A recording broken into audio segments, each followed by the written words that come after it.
গত পরশু মনে হয় রাতে 3টা বাজে ইসমাইল শাহর মাজার বরগুনা এ দাড়ি টুপিওয়ালা এজিদ বাহিনীগুলো ভাঙতেছে। এ দাড়ি টুপি গাট্টিওয়ালার দ্বারা ইসলামে দেশে আসে নাই, ইসলাম এনেছেন নিজের রক্ত, তাজা রক্ত দিয়ে আল্লাহর ওলিরা এ দেশে ইসলাম কায়েম করেছেন। আল্লাহর ওলিরা যেখানে বসেছেন সেখানে একটা মসজিদ হয়েছে, সেখানে আশিক রাসূলের দল হয়েছে, সেখান থেকে ইসলাম জারি হয়েছে। এই বাংলার জমিনে, বিশ্বের জমিনে কোন গাট্টিওয়ালারা এই দেশে ইসলাম দেখায় নাই, এই দেশে ইসলাম দেখাইলো আল্লাহর ওলিরা, ঠিক না? বড় আফসোসের বিষয়, দুঃখের সাথে বলতে হয়, গত পরশু মনে হয় রাতে 3টা বাজে ইসমাইল শাহর মাজার বরগুনা এ দাড়ি টুপিওয়ালা এজিদ বাহিনীগুলো ভাঙতেছে। এ দাড়ি টুপি গাট্টিওয়ালার দ্বারা ইসলামে দেশে আসে নাই, ইসলাম এনেছেন নিজের রক্ত, তাজা রক্ত দিয়ে আল্লাহর ওলিরা এ দেশে ইসলাম কায়েম করেছেন। আল্লাহর ওলিরা যেখানে বসেছেন সেখানে একটা মসজিদ হয়েছে, সেখানে আশিক রাসূলের দল হয়েছে, সেখান থেকে ইসলাম জারি হয়েছে। আজকে যে আল্লাহর ওলির যারা বিরোধিতা করতেছেন, আফসোস করেন আপনারা দেখেন, আমি মিডিয়ার মাধ্যমে সারা দুনিয়া লাইভ দেখতেছে, তাদেরকেও জানান দিচ্ছি আপনারা ভালোভাবে আমার কথাগুলো নেন।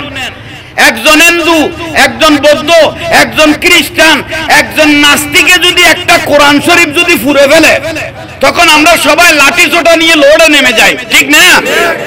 একটা নাস্তিক যদি, একটা বেধর্মী খ্রিস্টান ইহুদি যদি কোরআন শরীফ যদি ফুঁড়ে ফেলে, আমরা সবাই প্রতিবাদ করার জন্য লাঠি টাঠি নিয়ে রাস্তার মধ্যে দাড়ি টুপিওয়ালারা নেমে যায়। কিন্তু এই বরগুনার মধ্যে ইসমাইল শাহর মাজারের মধ্যে যে আগুন জ্বালিয়ে দিল, শত শত যে কোরআন শরীফ পুরাই দিল, এখন আপনারা কি করবেন? বেধর্মী আগুন জ্বালাইলে আপনারা লোডের মধ্যে নামে যান, দাড়ি টুপি লাগিয়ে পাগড়ি বাঁধিয়ে আপনারা যে মাজারের মধ্যে আগুন জ্বালাই দিলেন, মাজারের ভিতরে শত শত কোরআন শরীফ আছে, এই কোরআন শরীফ গুলো যে জ্বালাই দিলেন, আপনারা কি ইসলাম রক্ষা করলেন না ইসলাম ধ্বংস করলেন? একটু বলেন না। আফসোসের বিষয়, বহুত বড় আফসোসের বিষয়, শত শত কোরআন শরীফ মাজার জ্বালাই দিল আল্লাহর ওলি।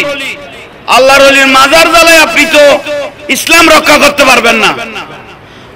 ওলি আল্লাহর মাজার জ্বালিয়ে আপনি ইসলাম রক্ষা করতে প্রশ্নই তো উঠে না।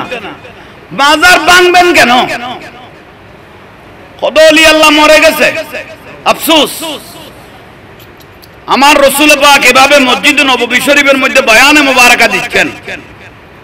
দয়াল নবী সাহাবায়ে কেরামকে বয়ানে মুবারাকা দিচ্ছেন রাসূল পাক সাল্লাল্লাহু আলাইহি ওয়াসাল্লাম। বয়ান দেওয়ার পরে আল্লাহর পিয়ারা মাহবুব নবী হাত তুললেন, দোয়া করতেছেন। একটু আমার দিকে দৃষ্টি দিবেন।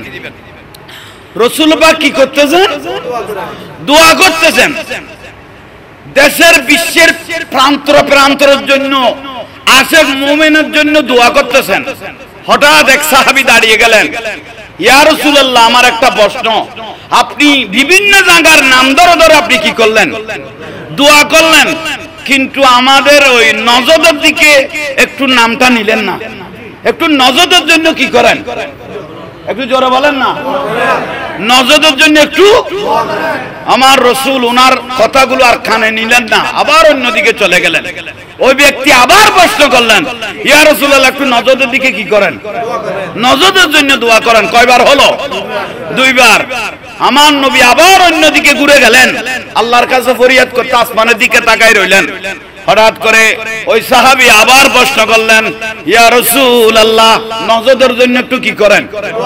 দোয়া করেন। আমার রাসূল দোয়া করেন, দোয়া করে নাই, বিরহমাতিকা ইয়া রহমান। আমার রাসূল দোয়া মুনাজাত শেষ হয়ে গেল। ওই সাহাবী 3 বার বললেন, কিন্তু রাসূল পাক নজদের জন্য দোয়া করে নাই।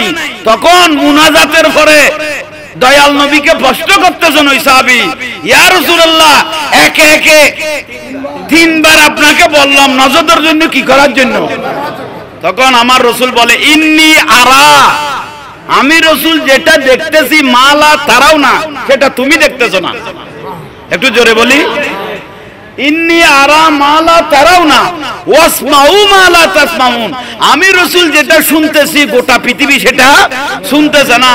আমি রাসূল দেখতেছি নজদের থেকে এমন কতগুলো ব্যক্তি বের হবে যেগুন আল্লাহর ওলির আলে বাইতের আওলাদ রাসূলের মাজার ভাঙার সিং ফয়দাস হবে।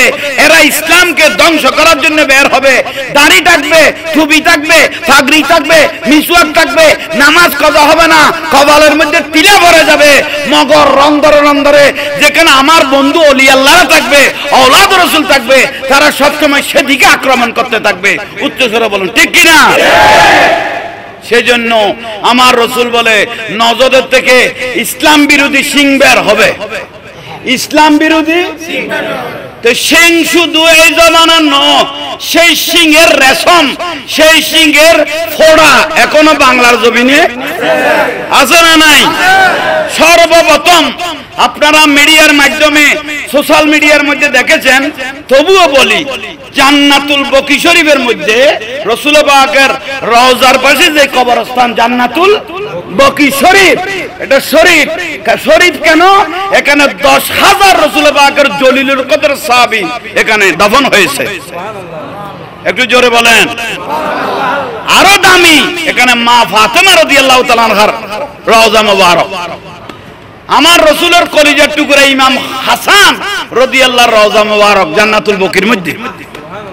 হযরত আব্বাস আমার রাসূলের চাচার রওজা মুবারক হলো জান্নাতুল বকির মধ্যে। জান্নাতুল বকি শরীফের মধ্যে মাজার ছিল 17টা। বলেন না, 17টা মাজার, সবগুলো গুম্বেজওয়ালা। জান্নাতুল বকি যে টাইমের মধ্যে মা খাদিজা রাদিয়াল্লাহু তাআলা আনহার মাজার, ইমাম হাসানের মাজার, মা ফাতেমা রাদিয়াল্লাহু মাজার, হযরত জুবাইরের মাজার, হযরত ইমাম মালিকের মাজার, হযরত ওসমান রাদিয়াল্লাহুর মাজার, হযরত জুবাইর রাদিয়াল্লাহুর মাজার। কোথায় বললাম? জান্নাতুল কিওয়ালা। কিওয়ালা একটু জোরে কথা বলেন না আপনারা। গুম্বিজওয়ালা। কয়টা বললাম? একটু জোরে বলেন না। জান্নাতুল বকি শরীফের মধ্যে 17টা মাজার ছিল। কিওয়ালা বললাম? গম্বিজওয়ালা। কিন্তু ওই ইয়াজিদ বাহিনী নজদের একজন ব্যক্তি বের হলো, আব্দুল ওহাব নজদি। কি নাম বললাম? আব্দুল ওহাব নজদি। ও মদিনায় ঢুকলেন, নেতৃত্ব নিয়ে যুবক যুবক ব্যক্তিদেরকে নিয়ে মানুষের মগজ দোলাই করে মদিনায় ঢুকে বলতেছেন জান্নাতুল বকি যত মাজার আছে সবগুলো ভেঙে ফেল। এটা আমার রাসূল দোয়া করে নাই যে এই ব্যক্তিগুলো সর্বপ্রথম 17টা মাজার ভেঙে দিল। কোথায়? জান্নাতুল বকি শরীফের মধ্যে। শেষ পর্যায়ে এমন তার সাহস হয়েছিল, এই আব্দুল ওহাব নজদি, তার উপর খোদার লানত, ফেরেশতার লানত, আমাদের তার উপর লানত। খুব করুণ অবস্থায় মৃত্যুবরণ করে শেষ পর্যায়ে জাহান্নামে চলে গেল। জান্নাতুল বকি 17টা মাজার ভাঙার পরে সিদ্ধান্ত নিলেন রাসূলের রওজা ভেঙে ফেলার জন্য। কি নাম বললাম? আব্দুল ওহাব নজদি। জান্নাতুল বকি 17টা মাজার ভাঙার পরে সিদ্ধান্ত নিলেন রাসূল পাকের রওজা কি করার জন্য? ভাঙার জন্য। আল্লাহ সুবহানাহু ওয়া তাআলা হঠাৎ করে তার জবান বন্ধ করে দিলেন। রাসূল পাকের রওজার দিকে যখন তার চোখ দিলেন, জবান কি বন্ধ? শুধু জবান বন্ধ নয়, হাতে লেখে দিব বলি, হাতে লেখে দিলে তো ওরা গিয়ে ভেঙে ফেলবে, সেই জন্য তার দুনো হাত অবশ করে দিলেন। তাহলে জবানও শেষ, হাতও শেষ করে দিলেন। আল্লাহ তাকে নির্মম অবস্থায় তাকে জাহান্নামের মধ্যে পাঠাই দিলেন। জোরে বলেন সুবহানাল্লাহ। তাহলে মাজার ভাঙার কথা আসলো আব্দুল ওহাব নজদির থেকে। তাহলে এই নজদের বংশ এখনো বাংলার জমিনে একটু বলেন না। ওই আব্দুল ওহাব নজদির বংশ এখনো বাংলার জমিনে আছে। আমাদের হিসাব অনুপাতে আহলে সুন্নাত, আমরা সুন্নি আলেম, আমরা দরবারি হুজুর, জাহাঙ্গীর হুজুর, আমাদের হিসাব অনুপাতে 90টার উপর মাজার ভেঙে ফেলেছে। আমাদের হিসাবে 90টা মাজার এই বাংলার জমিনে কি হয়েছে? ভেঙে ফেলেছে। আফসোস নাই, তাদের উপর খোদার লানত, তাদের উপর খোদার লানত, গোস্তাহে রাসূলের উপর খোদার লানত, ওলি আল্লাহর দুশমনের উপর খোদার লানত, আমার বাজান শাহ আমানতের লানত। ঠিক না? আমরা আশেক ওলি আল্লাহর মাজার ভক্ত, আমরা মাজার ভাঙতে পারবো? বলেন না। মনে হয়, এটা আমার মনে হয়, যে মনে হয় আল্লাহ সুবহানাহু ওয়া তাআলা তাদের দিয়ে ভাঙিয়ে মনে হয় এগুলো আবার নতুন ভাবে সাজাইবেন। আমার মনে হয় যে আমরা আশেকেরা মাজার ভাঙতে পারবো না, তাদের দিয়ে ভাঙিয়ে মনে হয় এগুলো আবার নতুন ভাবে আল্লাহ আবার তুলবেন। জোরে বলেন, একটু জোরে বলেন না সুবহানাল্লাহ।